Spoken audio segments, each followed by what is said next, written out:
Good morning, children. Class 11. I am going to start new lesson. Lesson number 3, Discovering Tut. The saga continues. This is your book, Hornbill. This is your chapter, Discovering Tut, by A.R. Williams. He was just a teenager. किशोरावस्था के जो बच्चे होते हैं उनको teenager कहा जाता है. When he died, जब इसकी मृत्यु हुई थी.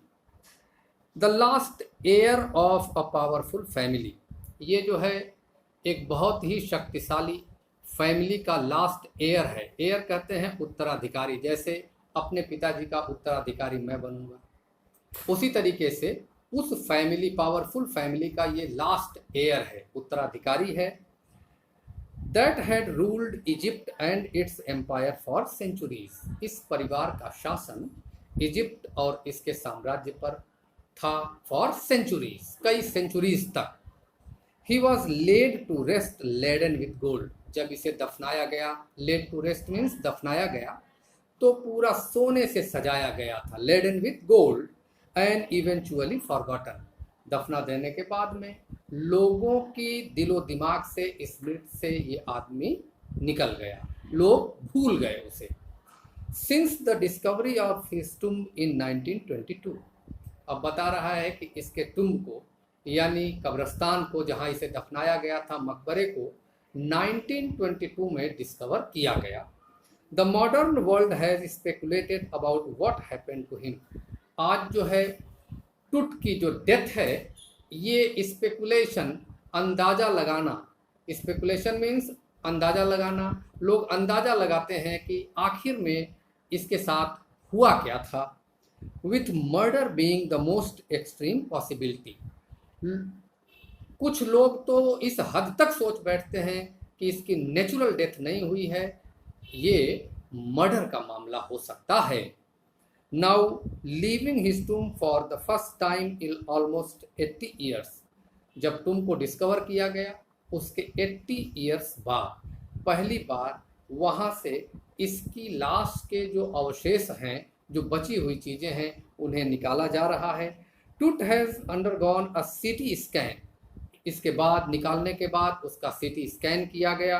That offers new clues about his life and death, और रिसर्चर्स को इसके लाइफ और डेथ दोनों के बारे में नए नए क्लूज मिल रहे हैं. लोग इसके स्पेकुलेशन पे स्पेकुलेशन किए जा रहे हैं. And provides precise data for an accurate forensic reconstruction of the boys furrow, Egypt के उस दौर के जो राजा हुआ करते थे उन्हें फरो कहा जाता था. ये बॉयज था, ये अभी लड़का ही था.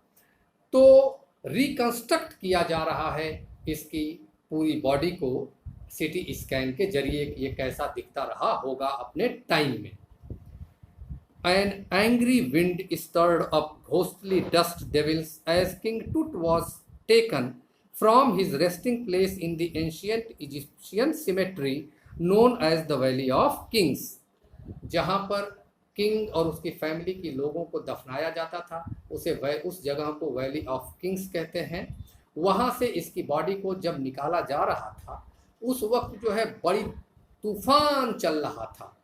एंग्री विंड का मतलब तूफान चल रहा था, ये रेगिस्तानी एरिया था, धूल धक्कड़ भी बहुत ज़्यादा उड़ रहा था. Dark bellied clouds had scudded across the desert sky all day, पूरे दिन जो है डार्क क्लाउड्स आसमान में चक्कर लगाते रहे एक तरफ से दूसरे तरफ.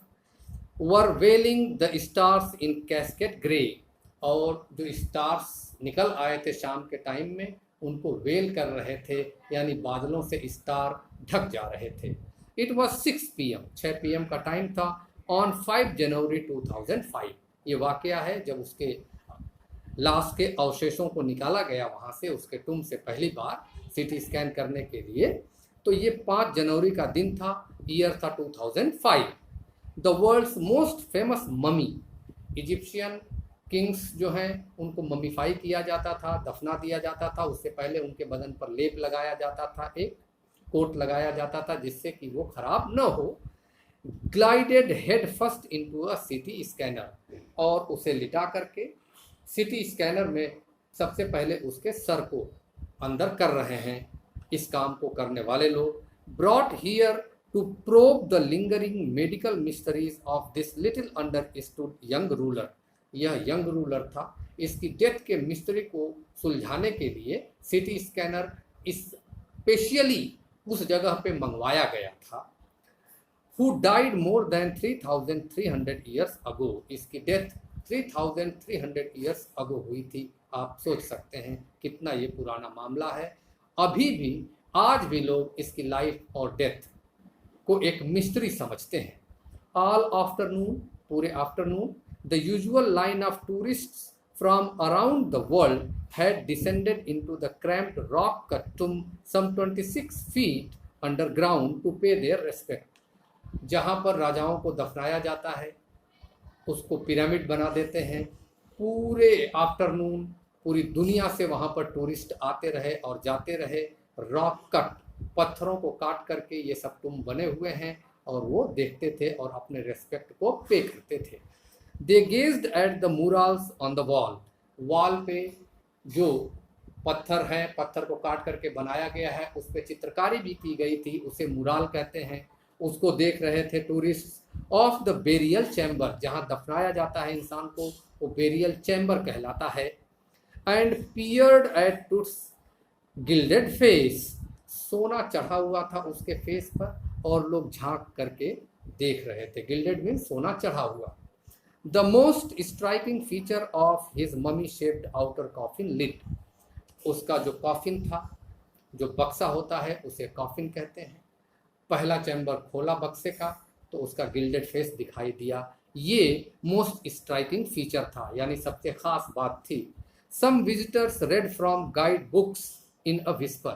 वहाँ पर बुक्स भी रखी हुई थी धीमी आवाज़ में, विस्पर में। कुछ विजिटर्स जो हैं वो किताबें भी पढ़ रहे थे। अदर्स स्टूड साइलेंटली, दूसरे साइलेंटली खड़े थे।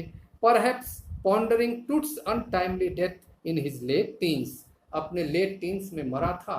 शायद कुछ लोगों के दिमाग में ये भी बात उमड़ धुमड़ रही थी। और wondering with a shiver if the pharaoh's curse, या उनको डर भी था कि अगर ये शाप दे देगा। कर्स करना मीन्स शाप देना। Death or misfortune falling upon those who disturbed him was really true। ये प्रचलित थी बात कि ये फरो को अगर कोई डिस्टर्ब करेगा तो ये कर्ज कर देगा, शाप दे देगा, ऐसा आदमी बर्बाद हो जाएगा, मर भी सकता है। तो कुछ लोगों के दिमाग में था कि क्या ये बात सच है। The mummy is in very bad condition because of what Carter did in the 1920s, said Zahi Hawass, secretary general Egypt supreme council of antiquities. Government का एक डिपार्टमेंट है जिसे कहते हैं Egypt supreme council of antiquities. उसके जो secretary general हैं वो जाही हवास बता रहे हैं कि 1920s में जब खुदाई की गई थी टूट के मकबरे की, कब्र की, तो उसके जो बॉडी के अवशेष थे उनकी कंडीशन बहुत ख़राब हो गई थी। ये इसकी वजह थी। जो चीफ और खुदाई करने वाले थे, जो इस काम में लगे हुए, जो टीम लगी हुई थी, उसके चीफ थे मिस्टर कार्टर। कार्टर को ही जाही हवास दोष दे रहे हैं कि मम्मी का शेप जो है बहुत ही बैड कंडीशन में है।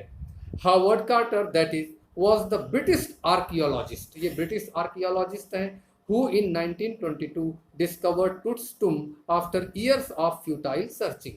फ्यूटाइल कहते हैं काफ़ी सालों से, काफ़ी कोशिशें इन्होंने किया जो बर्बाद चली गई, लेकिन लास्ट में 1922 में इन्होंने टूट के टुम्ब को डिस्कवर कर लिया।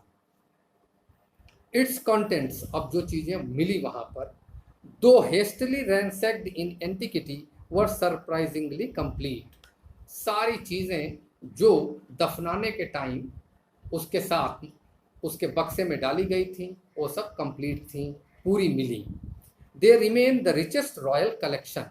ये आज की तारीख में भी अब तक मिली हुई रिचेस्ट रॉयल कलेक्शन है। Ever found and have become part of furrows legend. Legends के लीजेंड किस्से को कहते हैं, कहानी को कहते हैं। इस फरोज से जुड़ी हुई किस्से के ये पार्ट हैं जो चीज़ें वहाँ पर मिली। Stunning artefacts in gold, gold की चीज़ें जिसे आप देखें तो एकदम स्टन्ड हो जाएं, आश्चर्यचकित हो जाएं। Their eternal brilliance meant to guarantee resurrection, ऐसी ऐसी चीज़ें मिली थी जो कभी बर्बाद नहीं होती हैं, जैसे सोना है, खराब नहीं होता है कभी। तो रिसरेक्शन का मतलब होता है इंसान का फिर से जिंदा होना। तो उस वक्त के इजिप्शियंस का अंदाजा था कि ये फरो फिर से जिंदा होगा। Caused a sensation at the time of discovery, जिस समय ये सब चीज़ें डिस्कवर हुई एक किस्म का सेंसेशन क्रिएट हो गया था। And still get the most attention, आज की भी डेट में जो चीज़ें मिली वो सबसे ज़्यादा अटेंशन खींचती हैं, लोगों का ध्यान खींचती हैं। बट टूट was also buried with everyday things, टूट को सिर्फ गोल्ड के साथ ही नहीं दफनाया गया था, उसके साथ में एवरीडे यूज की चीज़ें भी दफनाई गई थी। He would want in the after life, मरने के बाद जिन चीज़ों की उसे ज़रूरत पड़ेगी वो सब भी चीज़ें उसके साथ दफना दी गई थी, जैसे बोर्ड गेम्स, और ब्रॉन्ज रेजर, रेजर भी था ब्रॉन्ज का, लिनन अंडरगारमेंट्स, अंडरगारमेंट्स भी थे लिनन के कपड़े के, cases of food and wine, खाने पीने की भी चीज़ें थीं और पीने के लिए वाइन भी थी यानी शराब भी थी। So children, this is today's lesson, thank you very much, it is to be continued.